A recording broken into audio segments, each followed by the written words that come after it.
새날을 여는 새벽 말씀 나눔입니다. 오늘은 2024년 5월 20일 월요일이고 말씀을 전하는 저는 강민 목사입니다. 오늘 하나님께서 우리에게 주신 말씀은 열왕기상 4장 1절로부터 28절까지 말씀인데 시간 관계상 20절로부터 28절까지 말씀을 읽겠습니다. 여러분들 시간 되실 때 말씀을 꼭 한번 읽어봐 주시길 부탁드립니다.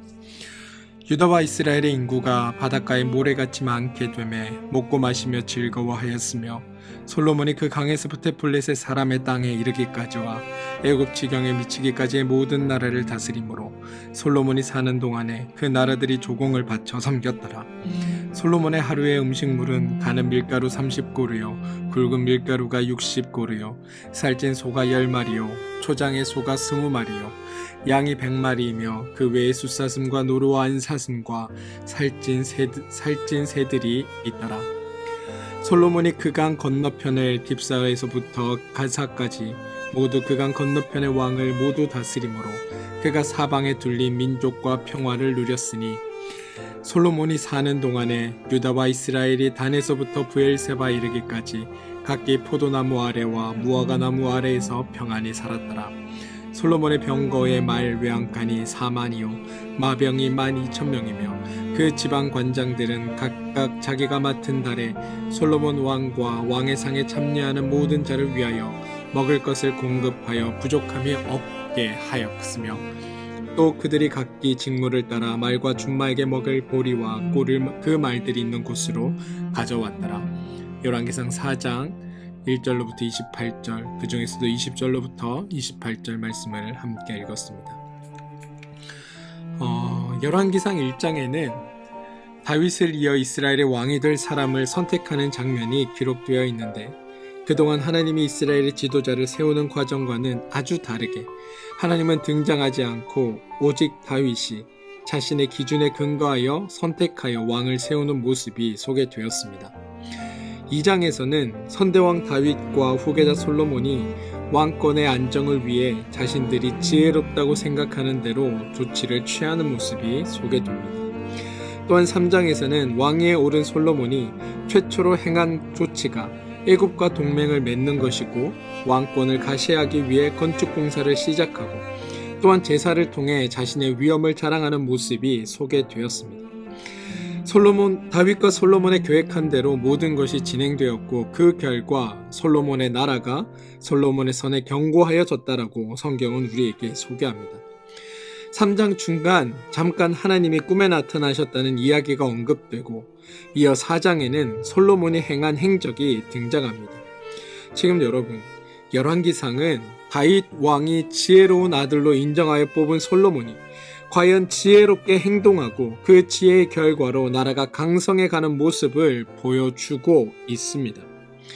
성경을 읽는 우리는 지금 열왕기상이 다윗과 솔로몬을 잘했다고 칭찬하려고 이렇게 묘사해 간다고 생각하지만 사실 성경은 다윗과 솔로몬이 잘하고 있다고가 아니라 이들의 손에 부강하게 되는 것처럼 보이는 이 이스라엘이 얼마나 위태로우며 또 이렇게 부강한 듯 보이는 이것이 하나님의 은혜와 능력 가운데 이루어지는 것이 아니라면 얼마나 허망한지를 보여주기 위해 지금 이런 것들을 기록하고 있다는 사실을 우리는 유념하고 말씀을 보아야 합니다. 4장 1절로부터 보시면 솔로몬 왕이 온 이스라엘의 왕이 되었고 그의 신하들은 이러하니라라며 신하들을 각각 나열합니다. 가만히 보시면 이스라엘이 이제 비로소 국가적인 기틀을 갖추게 되었다라는 것을 보게 됩니다. 재미있게도 다윗 시대에는 군대 장관이 먼저 등장하지만 오늘 솔로몬의 시대에 와서는 행정장관들이 먼저 등장하는 것으로 설명이 되어 있습니다. 이는 그럴 수밖에 없는 게 다윗 시대는 이제 나라의 기틀을 만들어가고 나라가 부강해지려고 하는 시기였기에 많은 전쟁을 통해 영토를 확장해야 했고 또한 국가가 형성되려고 하던 시대여서 당연히 장군의 조직이 강조됩니다. 그리고 다윗 왕의 그런 공로 덕분에 나라가 안정되었기에 솔로몬의 시대에는 이 안정된 나라를 어떻게 잘 운영할 것인지에 대해 행정 정치가들이 먼저 등장하게 되는 겁니다. 그래서 3절에는 서기관과 사관, 4절에는 군사령관과 제사장, 5절에는 지방관장의 두령, 6절에는 국내들신과 노동감독관이 나오고 7절부터 19절까지는 지방관장으로 왕궁의 물품을 조달하는 업무가 소개됩니다. 이것만 봐도 솔로몬이 다스리는 나라가 얼마나 부강해지고 튼튼해졌는지를 우리는 알 수 있습니다. 그리고 이렇게 조직이 잘 되어서 그 안에서 어떤 일이 벌어지는가에 관한 이야기가 오늘 읽은 20절로부터 28절 말씀에 나와 있는 겁니다. 20절 이하를 보시면 유다와 이스라엘의 인구가 바닷가에 모래같이 많게 되었고 또 먹고 마시며 즐거워하였고 솔로몬이 그 강에서부터 블레셋 사람의 땅에 이르기까지 애굽 지경에 미치기까지 모든 나라를 다스림으로 솔로몬이 사는 동안에 그 나라들이 조공을 바쳐 섬겼다라고 소개하고 있습니다. 이 말은 솔로몬의 나라가 국내적으로만 아니라 국제적으로도 강성한 위력을 떨치고 있다, 또 먹을 것도 풍성하다라는 뜻으로 전하고 있는 겁니다. 그런데 여러분, 오늘 읽은 이 본문이 과연 솔로몬을 찬양하는 본문일까요? 우리가 오해할 만한 표현들이 계속 이어집니다. 24절로 28절에도 그 내용들이 이어지는데요. 요약하면 솔로몬이 다스리는 그 시간 동안 솔로몬의 영토는 부가 넓어졌고 그리고 병거와 말들이 많아졌으며 거기에 풍년이 일어 많은 사람, 그 나무 아래에서 사람들이 평안하게 살았다라는 게 요약하면 핵심 내용입니다. 참 대단한 일들이 솔로몬 치세에 벌어졌다라고 성경은 설명합니다. 그런데 여러분, 이 본문들이 진짜 솔로몬을 잘했다, 솔로몬의 지혜가 뛰어났다라는 것을 설명하는 본문일까 우리는 생각하며 봐야 합니다. 사람이든 상황이든 여러분, 무엇을 판단하려면 가장 먼저 정해야 하는 것이 있습니다. 그건 바로 기준입니다. 어떤 기준으로 이것이 옳은가, 어떤 기준에서 봤을 때 이것이 잘 되고 있는가, 무엇을 기준으로 놓고 봤을 때 이것이 정말 바른 방향으로 가고 있는가 우리는 판단해 볼 수 있습니다. 이 기준이 달라지면 똑같은 상황을 해석함에 있어서도 서로 정반대의 해석을 내어놓을 수 있는 겁니다. 성경이 이야기하는 본질, 성경을 통해 전하고자 하는 이야기는 하나님의 종교, 다시 말해 우리가 믿는 하나님은 죄를 이기고 하나님의 은혜와 원리 안에 근거해야 우리가 온전히 하나님 안에서 행복해질 수 있음을 우리에게 가르쳐 주고자 합니다. 그것도 어떤 특정인만이 행복한 것이 아니라, 특정 민족이나 특정 국가만이 행복한 것이 아니라 하나님의 피조물된 모든 이들이 하나님 안에서 참되고 행복하게 살아가는 것, 그게 성경이 우리에게 하나님 안에 있을 때에 온전히 주어지는 기쁨과 행복이라고 설명하고 있다는 겁니다. 따라서 성경은 우리 인간이 얼마나 번성하는지, 우리의 공동체가 얼마나 부유해지는지, 우리의 공동체가 어떻게 하면 강성한지 이것에 관심을 가지는 것이 아닙니다. 만약 성경이 그런 것들에 대해 이야기하고 강조하고자 했다면 애굽의 부강함을 이야기하면서 하나님이 이끄시는 이스라엘은 애굽보다 얼마나 대단한지를 설명하는 내용이 등장했어야 합니다. 애굽이 이렇게 부강했다. 그런데 하나님이 이스라엘을 이끄시니까 하나님이 이렇게 위대해지고 이스라엘이 이렇게 대단해졌다, 이런 설명이 있어야 된다는 겁니다. 나중에 이야기이기도 하지만 바벨론이 강대해지고 부강해졌음을 이야기하려면 하나님이 이끄시는 이스라엘은 그 바벨론보다 얼마나 대단했는가를 설명하여야 하나님 안에서 부강해지고 대단해지는 게 정말 축복이다라고 말할 수 있게 되는 겁니다. 그런데 여러분, 성경은 그렇게 이야기하지 않는다는 겁니다. 왜냐하면 하나님의 관심은 우리가 세운 국가나 나라나 그것들이 가지고 있는 그것들의 부강함이라는 게 얼마나 허무한지를 하나님이 누구보다도 잘 알고 계시기 때문입니다. 하나님의 더 큰 목적은 하나님을 믿는 공동체가 부강해지고 튼튼해지고, 그래서 하나님 없이도 잘 살아갈 수 있는 공동체가 되는 것이 아니라 어떤 상황에서건 어떤 형편에서건 하나님만을 의지하며 하나님의 뜻과 하나님의 말씀대로 이루어가는 공동체가 되기를 바라시는 게 하나님의 뜻이기 때문입니다. 따라서 하나님의 관심은 네가 얼마나 잘 살게 되었는가, 네가 얼마나 성공했는가, 네가 얼마나 부강한가 있는 것이 아니라, 그래서 네가 어떻게 하나님을 더 의지하게 되었는가, 그런 일로 말미암아 너는 하나님의 뜻을 어떻게 이해했는가, 그런 일들이 너에게 벌어짐으로 말미암아 너는 하나님 앞에 어떤 존재가 되었는가, 이것이 더 중요한 관심이기 때문이라고 성경은 우리에게 이야기합니다. 우리는 4장 1절로부터 28절까지 말씀을 읽으면서 솔로몬의 모든 정책을 통해 꼭 이 백성들이 다 잘 사는 것처럼 느껴지지만, 가만히 말씀을 한번 보십시오. 이 말씀을 통해 진짜 이 기쁨과 행복을 누리게 되는 존재는 바로 솔로몬과 그 솔로몬의 권력을 유지하는 그 존재들 아닙니까? 이 말씀 어디에도 그의 백성들이 하나님 안에서 참된 기쁨을 누렸으며 솔로몬의 통치로 말미암아 하나님의 그 놀라운 은혜와 사랑을 경험했고, 솔로몬이 행하는 그 지혜로 말미암아 하나님을 더 깊이 알게 됐고, 그들 가운데 역사하시는 하나님으로 말미암아 그들이 더 아름답고 행복하게 되었다라는 표현은 그 어디에도 등장하지 않습니다. 이 솔로몬이 누리는 부귀영화는 백성들과 공유가 된 것이 아니라 솔로몬과 그 백성들을 다스리는 그 권력층에만 집중되어 있는 것처럼 저에게는 읽혀집니다. 신명기 17장을 보시면 여러분, 하나님이 정해주시는 왕의 제도가 등장하는데요, 솔로몬의 부강함이 그 왕의 제도와 일치할까요? 다윗은 통치 말년에 자신의 국가가 부강한 나라가 된 것에 대해 뿌듯함을 느꼈습니다. 그래서 직접 자기가 만든 이 부강한 나라가 얼마나 부강해졌는지 확인하고 싶었습니다. 그것을 위해 인구조사를 실시합니다. 그런데 다윗은 자신이 이루어 놓고 확인하고 싶어 한 그 부강한 모습에 대해 하나님은 기뻐하신 것이 아니라 진노를 하셨습니다. 이유는 다윗이 부강하다고 여기는 그 기준이 하나님의 뜻과 달랐기 때문이었습니다. 하나님은 다윗이 기대한 것과 다른 것을 기대하셨습니다. 지금 열왕기상 4장에서 솔로몬이 행한 조치들과 업적들을 소개한 내용들은 세상 사람들, 다시 말해 하나님 나라가 아닌 이방 나라들이 생각하는 부강한 나라들의 표징들입니다.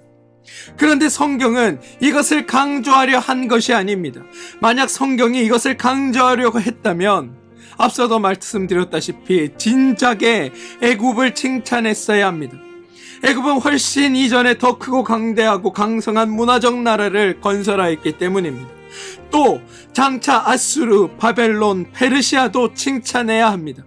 아수르, 바벨론, 페르시아는 일개 국가의 규모를 넘어 전 세계를 상대하는 제국을 형성한 나라들이기 때문입니다. 그런데 성경은 그것에 대해 어떤 칭찬도 행하지 않습니다. 왜냐하면 하나님의 관심은 우리가 생각하는 인간 나라의 부강함이나 인간 나라가 성공하는 것이나 인간 나라가 잘 되는 것에 있지 않기 때문입니다.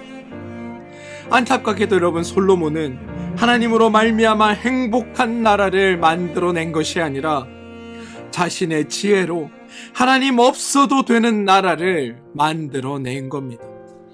오늘 성경은 그 이야기를 우리에게 전해줍니다. 솔로몬이 나라를 만들었는데 하나님 때문에 부강해지고 하나님의 은혜로 말미암아 그들이 잘 살게 되었고, 그래서 하나님의 뜻과 하나님의 은혜를 드러내는 나라로 성공했단 나를 얘기하고 싶은 것이 아니라, 솔로몬이 나라를 만들었는데 자신의 힘으로 나라를 부강하게 만든 것처럼 보였지만 이건 하나님의 뜻이 아니고 하나님의 방식도 아니란다. 우리 눈에 부강해 보이는 그것이 하나님의 방식도 하나님의 뜻도 아니게 만들어졌으면 어떻게 멸망할지 너희들이 귀추를 가지고 주목하여 그 멸망의 과정들을 보아야 한다. 그래서 너희가 참으로 하나님 뜻 안에 살아가는 게 무엇인지를 고민하고 그 안에서 살아갈 수 있어야 한다. 그런 예시로 솔로몬의 이 부강함을 우리에게 설명하듯 보여주고 있다는 겁니다. 사랑하는 성도 여러분, 우리는 신앙을 가지고 믿음을 가지고 또한 기도를 통해 하나님의 도우심과 은혜를 구하며 살아갑니다. 그런데 우리가 하나님께 구하는 그 모든 것들이 우리 안에 이루어졌을 때 그것을 통해 우리는 무엇을 얻을 수 있어야 할까요? 그냥 소원이 이루어졌다, 아 좋다, 이걸로 끝나는 게 우리가 얻는 최종의 모습일까요? 여러분, 그렇지 않습니다. 전에도 제가 한번 말씀드린 적이 있지만 우리가 하나님 안에서 우리의 바람들이 이루어지고 하나님 안에서 어떤 결과가 우리 가운데 도출되었다고 할 때 그것들의 결론의 모습이 하나님 없이도 잘 살게 되는 것이라면 그게 하나님의 뜻에 합한 일일까요? 우리의 신앙의 목적이 하나님 없이도 잘 살게 되는 것이라면 그게 참된 신앙의 모습일까요? 여러분, 그렇지 않습니다. 우리는 우리의 믿음 생활, 우리의 삶을 통해 하나님을 더 깊이 알아가야 하고 하나님을 더 깊이 사랑할 수 있어야 하고 하나님의 뜻을 더 깊이 이해하며 하나님 말씀대로 살아갈 수 있는 존재로 바뀌어가는 게 우리의 삶이고 우리의 신앙 생활이고 우리의 믿음 생활이 되어야 합니다. 우리의 일생을 통해 하나님을 더 알아가는 것, 그게 우리의 삶의 목적이어야 한다는 겁니다. 내게 일어난 일들을 통해 하나님의 뜻을 더 깊이 알게 되는 것, 하나님의 도우심과 함께 나와 함께 하시는 하나님을 발견할 수 있어야 되는 것, 그게 우리가 사는 삶의 이유이고 방식이어야 한다는 겁니다. 그리고 하나님은 그렇게 우리를 이끌고 가십니다. 내게 일어나는 일들을 통해 하나님의 뜻을 더 깊이 알고 하나님의 도우심과 함께하심을 발견할 수 있는 삶, 또한 하나님과 더 깊은 관계를 맺고 하나님과 일치되어 가는 삶, 또한 하나님을 배우고 하나님의 마음을 알고 하나님의 뜻을 드러내고 그라여 내 삶을 통해 하나님 안에 살아가는 것이 무엇인지를 드러내고 증인으로 살아갈 수 있는 삶, 그게 하나님 안에 살아가는 믿음 생활이고 성도의 삶이어야 합니다. 그런데 여러분, 오늘 솔로몬을 한번 보시기 바랍니다. 솔로몬은 하나님으로 인해 행복하고 그들의 나라 가운데 역사하는 하나님으로 인해 하나님의 뜻을 이루는 나라로 그 나라를 이스라엘을 만들어 간 것이 아니라 자신의 지혜로 하나님이 없어도 되는 나라를 만들어 가고 있다고 성경은 우리에게 알려주고 있습니다. 이게 하나님의 뜻, 하나님의 축복이라고 과연 말할 수 있는 일이겠습니까? 하나님으로 인해 하나님의 뜻을 이루는 나라가 아니라 자신의 지혜로 하나님 없어도 되는 나라를 만드는 것, 이게 복된 일이고 그런 나라를 복된 나라라고 말할 수 있겠느냐는 말입니다. 사랑하는 성도 여러분, 우리는 하나님의 사람들입니다. 하나님의 뜻을 따르고 하나님의 마음을 가지고 하나님의 생각을 공유하며 우리 삶 가운데 하나님의 살아계심과 역사하심을 드러내며 살아가는 존재들, 그게 바로 우리입니다. 우리는 우리를 통해 하나님이 드러나야 합니다. 하나님이 모든 것 되신다는 것이, 하나님이 우리의 전부 되신다는 것이, 하나님을 믿고 따르는 삶이야말로 가장 복되며 가장 아름다운 삶이라는 것들이 우리를 통해 드러내고 고백되어져야 합니다. 그게 하나님의 사람들입니다. 저는 이 사실을 여러분들이 잊지 않으시기 바랍니다. 세상적인 가치를 이루고 세상에서 옳다고 여기는 바들이 내 삶을 통해 이루어지고 세상에서 다른 사람들과 높아지고 세상에서 다른 사람들보다 더 많은 것들을 누리게 되는 것이 축복이 아니라 나를 통해 이루어가실 하나님의 그 이루어가심과 나를 통해 역사하실 하나님의 역사하심과 또 나를 통해 하나님의 뜻이 드러나고 하나님 안에 살아가는 것이 얼마나 복된 삶인지를 나타내는 것이 진정한 축복임을 깨닫고 참되게 주님을 쫓는 일들이 여러분 안에 있게 되길 소망합니다. 참되게 하나님을 바라고 참되게 하나님의 뜻을 따름으로 인해 내가 행한 것이 나의 지혜가 아니라 하나님의 행하심이, 하나님의 지혜가 드러나는 복된 하나님의 사람들로 살아주시길 주님의 이름으로 축원드립니다. 기도하겠습니다. 주님, 우리의 모든 바람의 목적이 하나님을 아는 것과 하나님을 드러내는 믿음의 증언자로 살아가는 일임을 우리가 기억하게 하여 주시옵소서. 하나님 없어도 잘 살 수 있는 삶이 아니라 하나님 때문에 하나님이 전부라는 것을 고백하며 살아가는 삶이 되게 하여 주시옵소서. 그래서 주님, 나의 삶을 통해, 나의 행동을 통해 하나님이 드러나고 하나님의 뜻이 나타나고 하나님의 생각이 드러나는 복된 삶이 되게 도와주시옵소서. 예수님의 이름으로 기도합니다. 아멘.